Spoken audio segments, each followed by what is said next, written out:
Faut-il acheter de l'immobilier en 2025 ? Voilà le sujet qui va nous animer à présent dans l'œil de l'expert. Et pour en parler, nous avons le plaisir de recevoir sur le plateau de Smart Patrimoine Serge Haroche. Bonjour Serge Haroche. Bonjour. Vous êtes fondateur du cabinet Alphafi. Alors on a vu pas mal d'indicateurs différents sur ce marché de l'immobilier. Une évolution des prix, des taux d'intérêt qui donc ont baissé, un contexte économique et je dirais même aussi politique ou en tout cas vision du politique vis-à-vis du marché de l'immobilier qui pose un certain nombre de questions. Est-ce que selon vous, il est pertinent d'acheter de l'immobilier en 2025 quand on réfléchit gestion de patrimoine globale, Serge Haroche ? Alors, l'immobilier, c'est quand même le seul périmètre dans lequel on va vous prêter de l'argent alors que vous n'en avez pas. Donc oui, il faut investir à tout moment. D'accord. Dans de l'immobilier, la question c'est dans quel support faut-il investir ? Est-ce qu'on achète déjà de la résidence principale ou de l'immobilier locatif, quelle qu'en soit la nature ? La vraie question est là. D'accord. Est-ce que vous considérez que l'achat d'une résidence principale, ça reste de l'investissement immobilier ?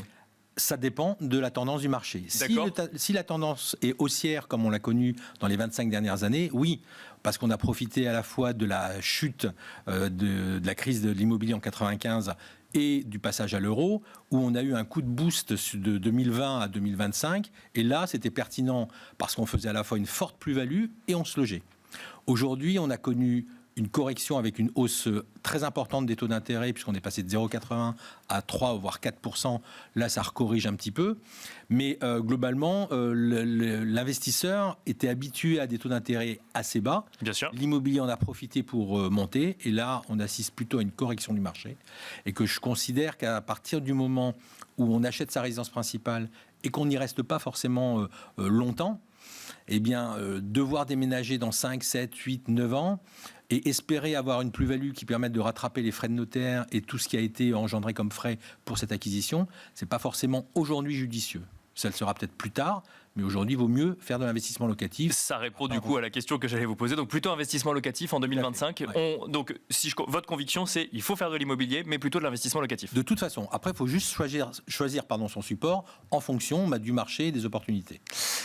Toujours, si je reviens alors peut-être au contexte politique, alors beaucoup de professionnels de l'immobilier disent que de toute façon le politique n'a jamais aimé l'immobilier. Mais là, depuis quand même 6, 8, 10 mois, on voit que les déclarations politiques en lien notamment avec les négociations sur le budget laissent entendre que c'est pas là où ils ont envie forcément de faciliter la vie des investisseurs. Ça ne change rien à votre conviction. L'investissement locatif reste une bonne manière de gérer son patrimoine. Alors l'investissement locatif reste une bonne manière pour une simple raison, c'est qu'on va nous prêter de l'argent.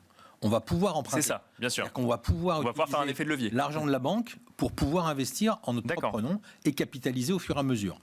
La rentabilité de cet investissement va être variable en fonction d'énormément de paramètres, les paramètres actuels et les paramètres à venir qu'on ne peut malheureusement pas maîtriser.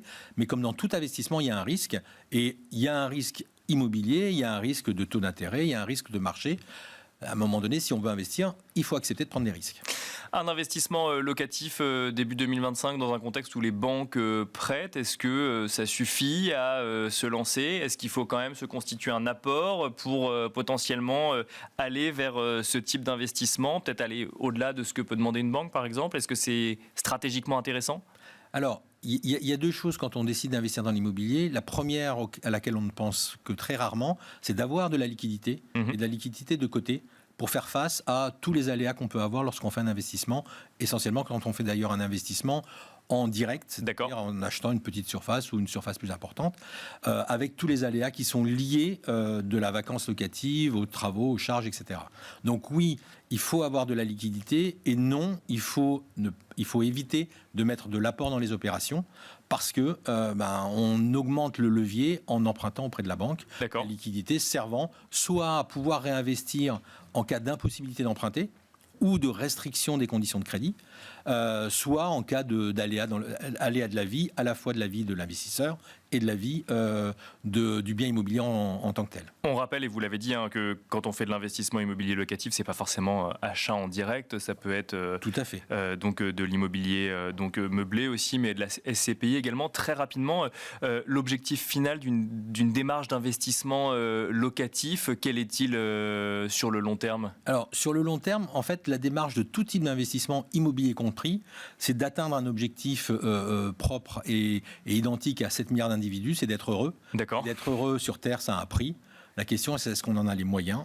Et lorsqu'on est à la retraite, on n'a pas envie forcément de s'embarrasser de charges et de travaux. D'accord. Par conséquent, il vaut mieux arbitrer à ce moment-là son patrimoine immobilier et en vivre, et vivre de ses rentes, placées par exemple dans des contrats d'assurance vie ou dans d'autres supports plus liquides et plus transmissibles. Merci beaucoup Serge Haroche de nous avoir accompagnés dans Smart Patrimoine. Je rappelle que vous êtes fondateur du cabinet Alphafi. Merci beaucoup. Merci. Et quant à nous, on se retrouve très vite sur Be Smart for Change.